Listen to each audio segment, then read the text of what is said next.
बानी पीटीआई ने कहा है कि उन्होंने कहा था कि जब उनके वकला आएंगे तो वो आ जाएंगे। बानी पीटीआई के वकील फैसल चौधरी ने बताया कि बानी ने एहतसाब अदालत में 190 मिलियन पाउंड केस के जज की बातों का जवाब दे दिया। कहा कि जेल में 11:30 से पहले ट्रायल शुरू नहीं होता। सुबह 9 बजे मैसेज आया कि जज आए हुए हैं। वकला के इंतजार का कहा तो पता चला कि जज चले भी गए।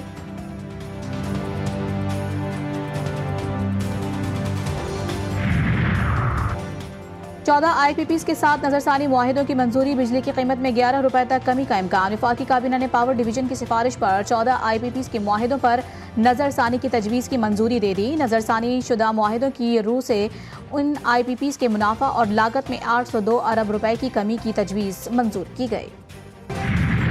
और स्मगलिंग के खिलाफ घेरा तंग होने के बाद अफगान ट्रांजिट ट्रेड में 79% कमी। रवा माली साल के पहले 5 माह Afghan transit trade 46 crore 46 lakh dollars रही। जुलाई से नवंबर 2023 में अफगान ट्रांजिट ट्रेड का हजम 2 अरब 23 करोड़ 73 लाख डॉलर्स था।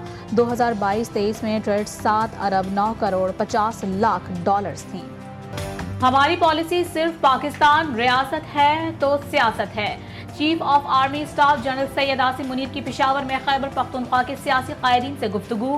कहा खैबर पख्तूनख्वा में कोई बड़े पैमाने पर ऑपरेशन नहीं किया जा रहा, ना ही फितनतुल खवारिज की पाकिस्तान के किसी भी इलाके में अमलदारी है। सिर्फ इंटेलिजेंस की बुनियाद पर टारगेटेड कार्रवाई की जाती है। क्या फसाद फिल अर्ज अल्लाह के नजदीक एक बहुत बड़ा गुनाह नहीं है? हम सबको बिला तफरीक और तासुब दहशतगर्दी के खिलाफ यकजा होकर खड़ा होना होगा। जब हम मुत्तहिद होकर चलेंगे तो सूरत हाल जल्द बेहतर हो जाएगी। वज़ीर आज़म का कुरम में अमन की सूरत हाल पर इज़हार इत्मीनान। 2018 जैसे पुरम हालात वापस लाने का आज़म। शहबाज शरीफ ने कहा कि कुरम में हालात मामूल पर आना खुशाइंद हैं। मोर्चे मिसमार किए जा रहे हैं। फितनतुल खवारिज के खिलाफ दिन रात कार्रवाइयाँ हो रही हैं।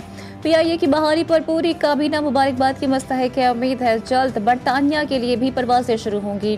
पंचगोल के मकाम पर नई पाक ईरान सरहद क्रॉसिंग से तिजारती ताउन बढ़ेगा। वफाकी काबीना इजलास में गुफ्तगू।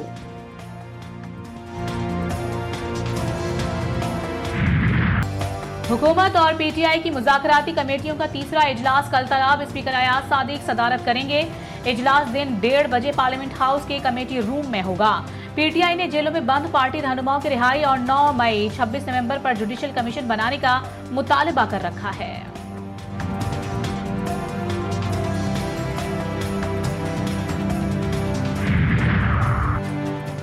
चेयरमैन PTI को इख्तिलाफात जल्द खत्म होने की उम्मीद। बैरिस्टर गौहर कहते हैं कि मुज़ाकरात मुल्की सियासी निज़ाम के लिए बेहतर।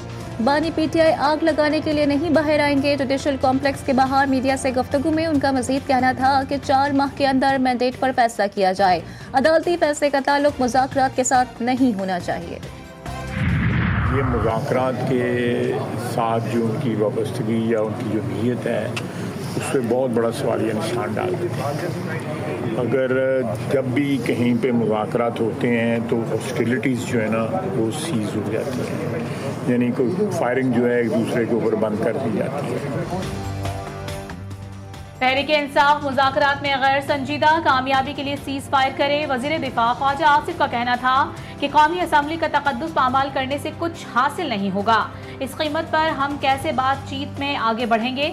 जब भी मुज़ाकरात होते हैं तो फरीक़ैन जारहियत बंद कर देते हैं। बानी PTI को हुकूमत ने कभी डील की कोई पेशकश नहीं की।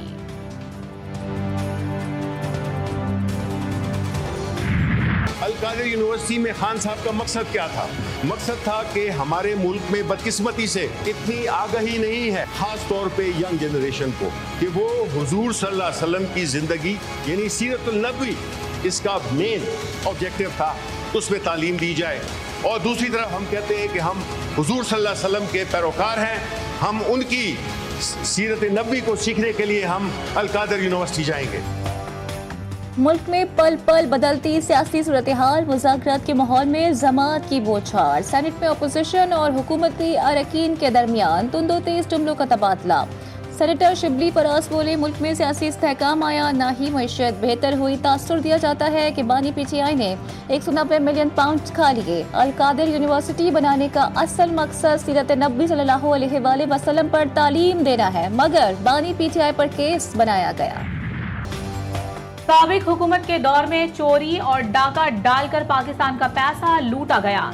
ये इस्लामिक टच यहाँ काम नहीं आएगा। सेनेटर एहसन इकबाल का शिबली फराज को जवाब। कहा, एक शख्स ने फायदा उठाने के लिए ये पैसा अपने दोस्त के अकाउंट में डाल दिया। ये पैसा पाकिस्तान के खजाने में नहीं आया। हैरान हूं कि उनको आज PIA का दर्द जाग गया है। कौमी एयरलाइन तबाह करने पर उनके खिलाफ तहकीकात होगी। शिबली साहिब सुन लें, चीन से $3 अरब की सरमायाकारी आ चुकी है।